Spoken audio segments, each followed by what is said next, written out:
नमस्कार साथियों, वैज्ञानिक सोच इस YouTube चैनल में आप सभी का स्वागत है, अभिनंदन है। बहुत ही अच्छा लेख लिखा है डॉक्टर हनी सोनकांबले जी ने। उनकी अनुमति लिए बिना मैंने इस लेख को मराठी से हिंदी में अनुवादित करके आपके सामने पेश कर रहा हूँ। आप भी इसे एक बार ज़रूर सुनिए। हम संविधान बदलेंगे, हमें संविधान बदलना ही होगा। हम संविधान बदलने के लिए ही सत्ता में आए हैं। संविधान बदलने के अलावा कोई विकल्प नहीं है। यह भाषा पिछले 70 सालों से बोली जा रही है। इसमें मुख्य समस्या ये है कि इनमें से कुछ डेढ़ सयाने लोग आईपीसी यानी भारतीय दंड संहिता को ही संविधान समझते हैं। इन लोगों को संविधान और आईपीसी में फर्क ही नहीं समझता और ये संविधान बदलने की बात कर रहे हैं। दरअसल संविधान बदलने की बात करने वालों ने संविधान का 1% भी अध्ययन नहीं किया है। जिन लोगों ने 2-4 कलम पढ़े भी हैं तो उन्हें उनका मतलब समझ में नहीं आएगा। संविधान का अध्ययन उपन्यास, कविता, कहानी पढ़ने जितना आसान नहीं है और अगर कोई इसे पूरा पढ़ भी ले तो इसे समझना इतना आसान नहीं है। मुझे लगता है कि जो लोग संविधान बदलने की बात करते हैं ये वही लोग हैं जिन्हें 12वीं कक्षा में विज्ञान कठिन लगा तो डिग्री लेने के लिए कला शाखा में दाखिला लिया। इन लोगों को ना तो विज्ञान समझ में आया और ना ही कला।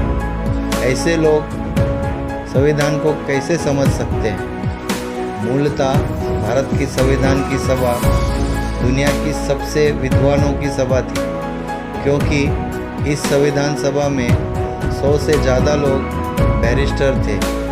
हालांकि उस समय भारत की साक्षरता भले ही कम थी, लेकिन उसमें उच्च शिक्षित लोग भरे हुए थे। ऐसे विद्वान लोगों ने 2 साल 11 महीने और 18 दिन तक विचार विमर्श करने के बाद इस संविधान को तैयार किया। इसीलिए प्रसिद्ध ब्रिटिश लेखक ग्रेनविल ऑस्टिन ने भारतीय संविधान को राष्ट्र की आधारशिला कहा है। महत्वपूर्ण बात यह है कि इस संविधान के तैयार होने से पहले ही भारत में संविधान के 7 प्रारूप तैयार किए गए थे, जिन्हें संविधान सभा के समक्ष प्रस्तुत भी किया गया था। लेकिन संविधान सभा ने इन 7 प्रारूपों को में से किसी को भी स्वीकार नहीं किया। भारत की आज़ादी के लिए लड़ने वाले और संविधान सभा में बहुमत रखने वाले कांग्रेस पार्टी के नेता महात्मा गांधी द्वारा तैयार किया गया एक मसौदा भी था, जिसे स्वयं महात्मा गांधी जी ने वापस ले लिया था। अगर हम इन सभी 7 मसौदों पर गौर करें तो यह स्पष्ट होता है कि इन 7 मसौदे किसी साधारण व्यक्तियों ने नहीं लिखे थे। इनमें मुख्य रूप से निम्नलिखित प्रारूप शामिल थे। 1. मोतीलाल नेहरू जी ने 1928 में नेहरू समिति रिपोर्ट के माध्यम से पहला मसौदा तैयार किया था। 2.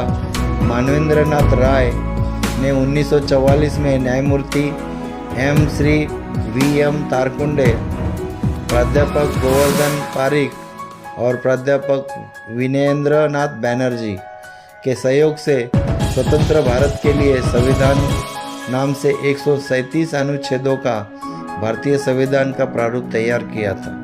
3.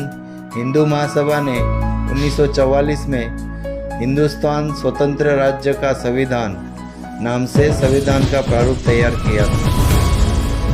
4. नारायण अग्रवाल ने स्वतंत्र भारत के लिए गांधीवादी संविधान शीर्षक के अंतर्गत 60 पृष्ठों और 290 अनुच्छेदों वाले भारतीय संविधान का एक प्रारूप तैयार किया था, जो 22 अध्यायों में विभाजित था। यह प्रारूप गांधीवादी सिद्धांत पर आधारित था कि हिंसा का अंत केंद्रीकरण में होता है और अहिंसा का सार विकेंद्रीकरण में निहित है। 5.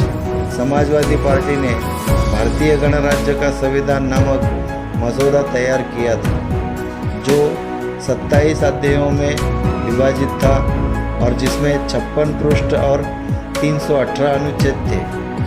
6.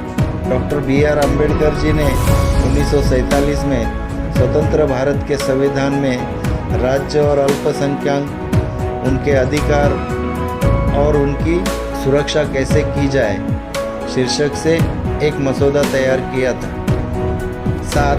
The revolutionary Hindustan specialist Republican association 1925 संगठन ने 1928 में पूर्ण स्वराज घोषणा 1930 शीर्षक से 4 पृष्ठों और 25 लेखों का मसौदा तैयार किया था।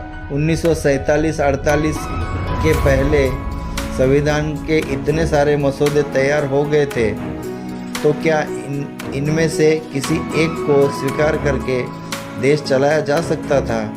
महात्मा गांधी संविधान सभा में बहुमत वाली कांग्रेस पार्टी के नेता थे और साथ ही मोतीलाल नेहरू को भी कांग्रेस आदर्श मानती थी। इसीलिए किसी भी एक मसौदे को लेकर कांग्रेस आसानी से स्वीकार कर सकती थी। हिंदू महासभा भी अपने धार्मिक प्रभाव का इस्तेमाल करके सरकार पर दबाव डालकर मौजूदा परिस्थितियों में अपने मसौदे को मंजूरी दिला सकती थी। इसके बजाय इन नेताओं ने अपने सभी मसौदे को दरकिनार कर दिया और डॉक्टर बाबा साहब अम्बेडकर जी को संविधान का एक स्वतंत्र मसौदा तैयार करने के लिए चुना। जब संविधान सभा में 100 से ज़्यादा बैरिस्टर थे, तो डॉक्टर बाबा साहब अम्बेडकर जी को प्रारूप समिति का अध्यक्ष क्यों चुना? दरअसल इन 100 में से कोई भी मसौदा तैयार करने को तैयार नहीं था। इसीलिए संविधान सभा ने ब्रिटिश संविधान विशेषज्ञ विलियम आइवर जोनिंग्स को आमंत्रित किया। पंडित नेहरू जी की बहन विजय लक्ष्मी पंडित भी जेनिंग्स से मिलने गई, लेकिन जेनिंग्स ने कहा कि जब आपके पास डॉक्टर बाबा साहब अम्बेडकर जी जैसा महान शख्सियत है, तो आपको मेरी ज़रूरत क्यों है? यह विजय लक्ष्मी पंडित के माध्यम से संविधान सभा से पूछा गया उल्टा सवाल था। संविधान सभा ने इसका उत्तर दिए बिना सीधे यह जानने की कोशिश शुरू की कि डॉक्टर बाबा साहब अम्बेडकर संविधान सभा में कैसे आएंगे। शुरुआत में इन नेताओं ने उन्हें बाहर रखने की कोशिश की थी। वे भी उन्हें निर्वाचित करने की कोशिश लग गए, अन्यथा संविधान सभा को प्रारूप समिति के लिए कोई उपयुक्त उम्मीदवार नहीं मिल पाता। बी तेज बहादुर सप्रू और बैरिस्टर एम महादेवन ने संविधान सभा में आने को नकार दिया। यदि उस समय संविधान सभा में 100 में से अधिक बैरिस्टर थे, तो आज की संसद की स्थिति क्या है, इसके बारे में न सोचना ही बेहतर है। आज संसद में बैठे लोगों की डिग्रियां का पता करना चाहे तो अगले 70 साल बीत जाएंगे। जो नेता संविधान बदलने की बात कर रहे हैं, उन्हें अपनी डिग्रियां और कानून का ज्ञान जाहिर करना चाहिए और उनके समर्थकों को अपने नेताओं की योग्यता जांचनी चाहिए, ताकि उन्हें पता चल सके कि वे किस नेता को मानते हैं और किसका समर्थन करते हैं। ऐसे ही अंधभक्ति के कारण न सिर्फ संविधान बल्कि लोकतंत्र और यहाँ का हर व्यक्ति संकट में है। 1952 के चुनावों में हमारे पूर्वज अनपढ़ थे, लेकिन उन्होंने पढ़े लिखे नेताओं को चुना था। आज हम पढ़े लिखे हो गए हैं और अनपढ़ नेताओं के आगे पीछे करने लगे हैं। इसका नतीजा हमारे सामने है। हम नेताओं की बात को मानकर संविधान को दोष देते हैं। हमें इससे बाहर आना होगा। अगर महात्मा गांधी जी जो बैरिस्टर थे, हिंदू महासभा के सावरकर भी बैरिस्टर थे, उन्होंने अपने संविधान के मसौदे वापस ले लिए थे, तो आज आपके देहाती नेताओं की क्या हैसियत है कि वे संविधान बदलकर दूसरा संविधान लिख सके। उनसे विनम्र निवेदन है कि उनके विद्वान अनुयायी इस बारे में सोचें।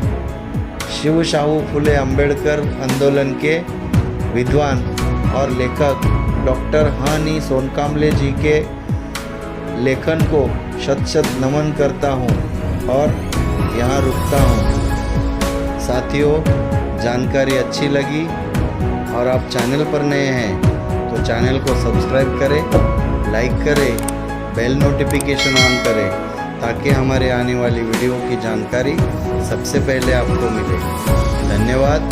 जय मानवता, जय विज्ञान, जय संविधान।